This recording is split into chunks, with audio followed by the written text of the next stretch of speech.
இன்னைக்கு நம்ம ரொம்பவே அருமையான டேஸ்ட்ல ஹோட்டல் சுவையில் ஆட்டுக்கால் பாயா வீட்டிலே ரொம்ப சூப்பராக எப்படி செய்யறதுன்னு பார்க்க போகிறோம். இந்த ஆட்டுக்கால் பாயா இட்லி, தோசை, ஒயிட் ரைஸ், இடியாப்பம்னு எல்லாத்துக்குமே ரொம்ப அருமையான டேஸ்ட்டாக இருக்கும். ஹலோ ஃப்ரெண்ட்ஸ், வெல்கம் டு சமையல் டிலைட்.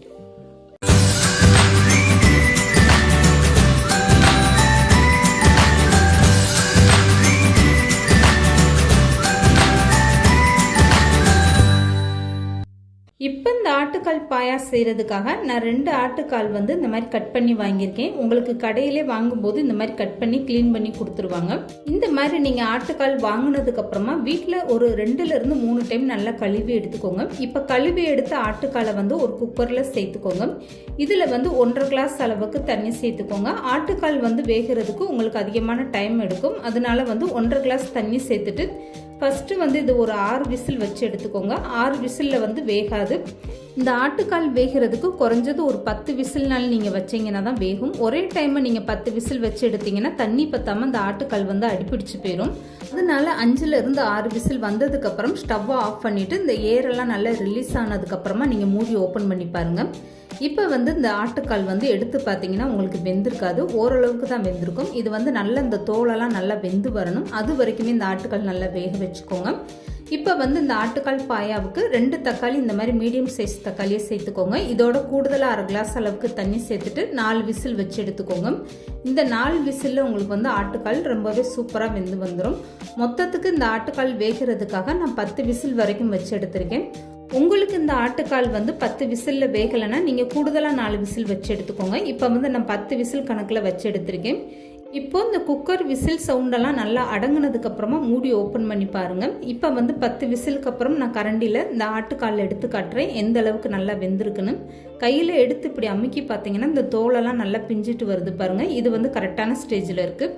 இப்போ இந்த ஆட்டுக்கால் பாயாவுக்கு 1/2 மூடி அளவுக்கு நான் தேங்காய் எடுத்து இந்த மாதிரி பொடிசாக கட் பண்ணி எடுத்திருக்கேன். இப்போ இது கூடவே 2 பீஸ் அளவுக்கு இஞ்சி துண்டு எடுத்துக்கோங்க. 3 வெள்ளைப்பூடு பற்கள் எடுத்துக்கோங்க. இது கூடவே 1 ஸ்பூன் அளவுக்கு சோம்பு சேர்த்துக்கோங்க. இது கூடவே 1 ஸ்பூன் அளவுக்கு கசகசா சேர்த்துக்கோங்க. தேங்காய் சிறுசாக இருந்தால் நீங்கள் முழு தேங்காவாக 1 தேங்காய் சேர்த்துக்கோங்க. இப்போ இது எல்லாமே தண்ணி ஊற்றி மிக்சி ஜாரில் நல்லா வலுவலுன்னு அரைச்சி எடுத்துகிட்டு வந்துருங்க. இப்போ இந்த ஆட்டுக்கால் பாயா எப்படி செய்கிறதுன்னு பார்க்கலாம். இதுக்காக வேக வச்ச ஆட்டுக்காலில் 4 ஸ்பூன் அளவுக்கு மசால் பொடி சேர்த்துக்கோங்க. 1/2 கிளாஸ் அளவுக்கு தண்ணி சேர்த்துக்கோங்க. இந்த மசால் பொடி வீட்டில் எல்லா குழம்புக்கும் பயன்படுத்தக்கூடிய அந்த மசால் பொடியிலிருந்து தான் நான் 4 ஸ்பூன் அளவுக்கு சேர்த்துருக்கேன். இப்போ உப்பும் சேர்த்துட்டு இந்த பாயாவை ஒரு டைம் நல்லா கலந்து கொடுத்துருங்க. இந்த நேரத்தில் உப்பு உரப்பு உங்கள் டேஸ்ட்டுக்கு ஏற்ற மாதிரி பார்த்துக்கோங்க. இப்போ இந்த மசால் பொடியெல்லாம் சேர்த்துட்டு நல்லா ஒரு கொதி வரட்டும். இதுக்கப்புறமா மற்ற பொருட்கள் எல்லாமே சேர்த்துடலாம். இப்போ ஆட்டுக்கால் பாயா மசால் பொடி சேர்த்து நல்லா கொதி வர ஆரம்பிச்சிருச்சு. இந்த நேரத்தில் அரைச்சி வச்சிருக்க தேங்காய் பேஸ்ட் அப்படியே சேர்த்துக்கோங்க. இது கூடவே கூடுதலாக 1/2 கிளாஸ் அளவுக்கு தண்ணி சேர்த்துட்டு நல்லா கலந்து கொடுத்துருங்க. இப்போ இந்த ஆட்டுக்கால் பாயாவில் 1 ஸ்பூன் அளவுக்கு கறி மசாலா தூள் சேர்த்துக்கோங்க. 1 ஸ்பூன் அளவுக்கு தனி மிளகாய் தூள் சேர்த்துக்கோங்க.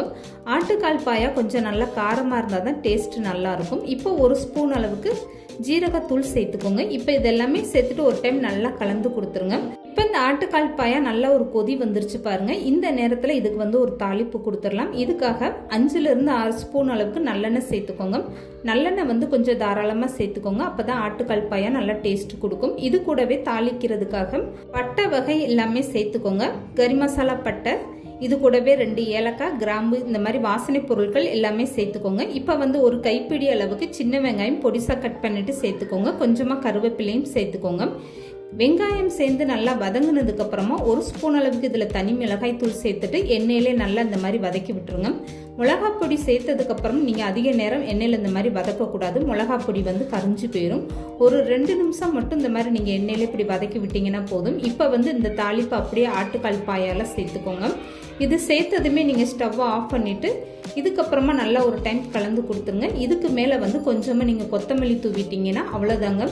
கம்மன் வாசனையோடு ரொம்பவே அருமையான டேஸ்ட்டில் நம்மளுடைய ஆட்டுக்கால் பாயா ரொம்பவே சூப்பராக ரெடி ஆயிடுச்சு பாருங்க.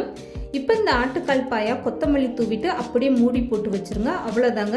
இந்த ஆட்டுக்கால் பாயா ஒயிட் ரைஸ், இட்லி, தோசை, சப்பாத்தி, இடியாப்பம்னு எல்லாத்துக்குமே ரொம்ப சூப்பராக இருக்கும். கண்டிப்பாக ட்ரை பண்ணி பாருங்க. அப்படியே ஹோட்டலில் வாங்கக்கூடிய ஆட்டுக்கால் பாயா சுவையில் அருமையான டேஸ்ட்டாக இருக்கும். இந்த மாதிரி ஒரு ஆட்டுக்கால் பாயா கண்டிப்பாக நீங்களும் ட்ரை பண்ணி பாருங்கள். இந்த வீடியோ பிடிச்சிருந்தா லைக் பண்ணுங்கள், ஷேர் பண்ணுங்கள். மறக்காமல் சமையல் டிலைட் சேனலை சப்ஸ்கிரைப் பண்ணுங்கள்.